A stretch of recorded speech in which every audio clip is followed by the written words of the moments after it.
Assalamualaikum warahmatullahi wabarakatuh. Kembali lagi bersama saya Fatir. Kali ini kita membahas tentang filsafat ya.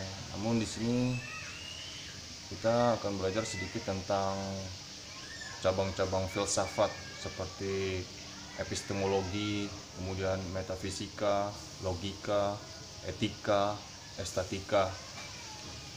Ya, di sini sudah ada rangkuman, kita bisa saling belajar dan saling sharing. Ya, epistemologi. Jadi epistemologi adalah cabang filsafat yang mengkaji hakikat pengetahuan. Kemudian metafisika. Metafisika adalah cabang filsafat yang membicarakan realitas di balik hal fisik. Cabang ini dibagi menjadi metafisika khususnya ya, jadi dibagi menjadi metafisika khusus, yaitu yang disebut ontologi, mengkaji hakikat yang ada ya. Jadi ontologi ini mengkaji hakikat yang ada, dan metafisika umum membahas adanya Tuhan, manusia, dan alam. Ya, mungkin pernah viral ya ketika Rocky Gerung pernah bicara tentang filsafat ya, tentang metafisika ya. Kemudian logika. Logika merupakan cabang filsafat yang mengkaji aturan berpikir yang valid. Filsafat tentang pikiran dan atau cara berpikir benar dan salah ya. Jadi memang fungsi logika itu sangat penting. Jadi kita bisa membedakan pemikiran yang benar dan pemikiran yang salah ya. Itulah pentingnya logika. Jadi sangat mudah sekali untuk kita pahami. Kemudian etika. Etika adalah cabang filsafat yang menyelidiki hakikat keindahan, tentang cita rasa atau kreasi indah yang jelek ya. Jadi etika ini yang kita kenal ini kan sebagai sopan santun atau adab ya. Jadi dalam filsafat ini juga memang dipelajari itu untuk menyelidiki hakikat moral ya. Jadi ketahuan ya moral-moral secara filsafat ya, tentang pola tingkah laku yang baik dan yang buruknya. Kemudian estetika. Estetika adalah cabang filsafat yang menyelidiki hakikat keindahan, filsafat tentang cita rasa atau kreasi yang indah, yang jelek ya kan. Jadi memang estetika ini sering kita alami di dalam kehidupan sehari-hari ya, tentang hakikat keindahan ya, terutama tentang cita rasa atau kreasi. Nah, termasuk juga nih para YouTuber atau viewer tentunya ketika menonton atau melihat suatu video, dari tampilan awalnya dia pasti tertarik. Nah, inilah estetikanya, ada cita rasa, ada kreasinya yang ingin diketahui ya. Begitu juga pembuatnya, ada sesuatu yang ingin dikreasikan. Nah, kemudian filsafat tentang berbagai disiplin ilmu. Cabang ini mengkaji ajas filsafat yang diterapkan pada ilmu-ilmu khusus seperti filsafat politik, filsafat sosial, filsafat hukum, dan lain sebagainya. Ya, jadi memang kalau untuk filsafat tentang berbagai disiplin ilmu ini sangat banyak sekali ya, karena terkait dengan berbagai macam ilmu, termasuk sosial, hukum, politik, dan yang lain sebagainya. Ya. Baik, kemudian di sini ada monisme, dualisme, dan pluralisme. Ya. Dalam metafisika khusus, ontologi, pembahasan mengenai yang ada di dekati berdasarkan kuantitas atau jumlah dan kualitas atau sifat. Pemahaman berdasarkan jumlah, realitas yang ada dilihat bersifat tunggal. Contohnya air, udara, api. Ya. Jadi memang kalau untuk realitas yang ada dilihat bersifat tunggal. Contohnya air, udara, api. Ya. Jadi memang kalau untuk air ini kan sifatnya plural, jadi tidak bisa dihitung. Ya. Udara juga demikian, ada namun tidak bisa dihitung. Berapa jumlah udara yang kita hirup, berapa liter air yang kita minum. Kemudian juga api, ya kan? Api ini juga sifatnya plural, tidak bisa kita hitung.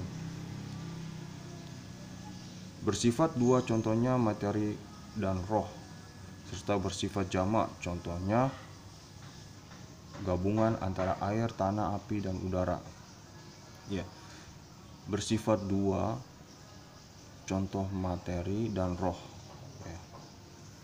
Kemudian serta bersifat jamak contohnya gabungan antara air, tanah, api, dan udara. Ya, maksudnya dari sisi tunggal air, ya, karena keseluruhan dari air itu bersifat jamak, ya. Jadi air tidak bisa dihitung dengan berupa tetesan air, berapa tetes. Namun sekumpulan air ini adalah bersifat jamak. Kemudian juga seluas atau sebidang tanah ini juga perkumpulan jamak. Api, kemudian juga udara. Ya. Yang secara berturutan memunculkan aliran monisme, dualisme, dan pluralisme. Ya. Kemudian materialisme dan spiritualisme. Materialisme berpendapat bahwa dari segi keadaan kualitasnya yang ada itu berhakikat tunggal, yaitu materi. Namun sebaliknya, spiritualisme mengatakan bahwa hakikat tunggal yang sebenarnya ialah ruh. Ya. Jadi ini kebalikannya, ya. Kalau bicara materialisme berpendapat bahwa dari segi keadaan kualitasnya yang ada itu berhakikat tunggal, yaitu materi. Namun sebaliknya, spiritualisme mengatakan bahwa hakikat tunggal yang sebenarnya ialah ruh. Aliran lain yang muncul terhadap reaksi tersebut ialah dualisme yang mencoba menggabungkan unsur material dan unsur spiritual dari kedua komponen tersebut. Ya.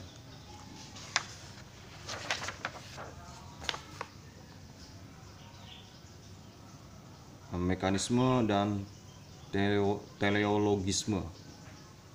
Ya. Aliran mekanisme menganggap bahwa segala yang ada dari setiap peristiwa hakikatnya adalah berjalan atau berlangsung begitu saja atau mekanis. Ya. Jadi sering kita alami tentang mekanisme, menganggap bahwa segala sesuatunya itu berjalan begitu saja. Ya. Nah, ini sebenarnya adalah peristiwa hakikat. Ya. Sedangkan teleologisme beranggapan sebaliknya, bahwa segala kejadian berlangsung berdasarkan suatu tujuan tertentu. Ya, jadi memang keduanya memiliki sudut pandang yang berbeda, tapi makna yang hampir mirip, karena memang untuk suatu tujuan, ya, itu memang perlu adanya suatu niat, ya, teori yang harus kita lakukan. Nah, setelah kita lakukan bahwa segala tujuan itu akan terjadi dan berlangsung berdasarkan suatu tujuan tertentu gitu. Kemudian determinisme dan indeterminisme. Determinisme adalah aliran yang berpendapat bahwa segala peristiwa sudah ditentukan, digariskan, dan disuratkan. Sedangkan indeterminisme beranggapan bahwa kejadian berlangsung tanpa digariskan jalannya sebelumnya, atau setiap peristiwa berkehendak bebas. Ya. Jadi determinisme adalah aliran yang berpendapat bahwa segala peristiwa sudah ditentukan, atau yang kita kenal takdir, ya. Jadi setiap yang kita alami, ya, dan sudah terjadi, kita sering beranggapan ini adalah takdir, ya.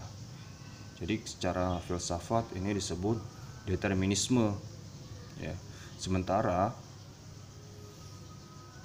indeterminisme ini berbeda, yaitu beranggapan bahwa kejadian berlangsung tanpa digariskan jalannya sebelumnya. Jadi suatu kejadian yang kita alami atau peristiwa-peristiwa kejadian ini tanpa digariskan jalannya sebelumnya, atau peristiwa, jadi dia beranggapan bahwasanya setiap peristiwa berkehendak bebas, ya. Jadi setiap peristiwa atau kejadian itu terjadi begitu saja, maksudnya seperti itu, ya.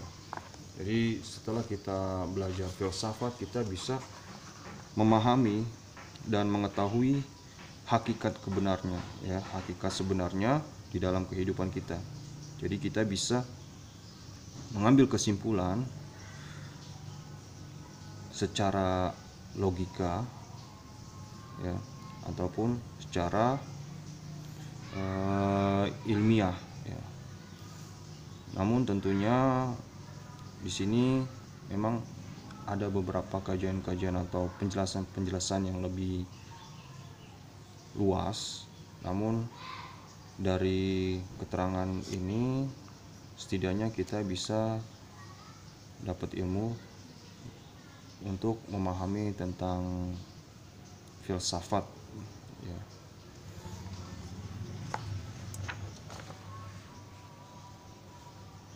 Nah, kemudian naturalisme, hedonisme, dan utilitarianisme. Dalam bidang etika muncul beberapa aliran, antara lain naturalisme yang berpendapat bahwa kebahagiaan tercapai melalui keterpaduan natural antara manusia dan alam, kesatuan mikro dan makrokosmos, serta berjumbuhnya jagat alit dan jagat ged. Sedangkan hedonisme melihat kebahagiaan terengkuh oleh tercapainya kenikmatan. Demikian karena pada dasarnya manusia menolak sakit dan menginginkan kenikmatan. Sangat berbeda dengan hedonisme, ya. Aliran utilitarianisme justru melihat pencapaian kebahagiaan dengan banyaknya pengorbanan, yaitu ketidaknikmatan dalam pandangan hedonisme, ya. Jadi memang ada sudut pandang yang berbeda, yes, dari naturalisme, hedonisme, dan utilitarisme, ya. Kita bisa mengambil kesimpulan dari setiap kejadian yang kita alami, ya, baik secara agama, filsafat, ilmiah, atau mungkin jika kita ingin meresearch, meneliti lebih dalam, itu juga bagus. Baik, setidaknya kita bisa menambah wawasan serta ilmu yang kita dapatkan dari kejadian-kejadian atau peristiwa-peristiwa yang kita alami. Terima kasih, semoga bermanfaat dan Mudah-mudahan channel ini bisa membantu dalam menambah ilmu. Terima kasih. Assalamualaikum warahmatullahi wabarakatuh.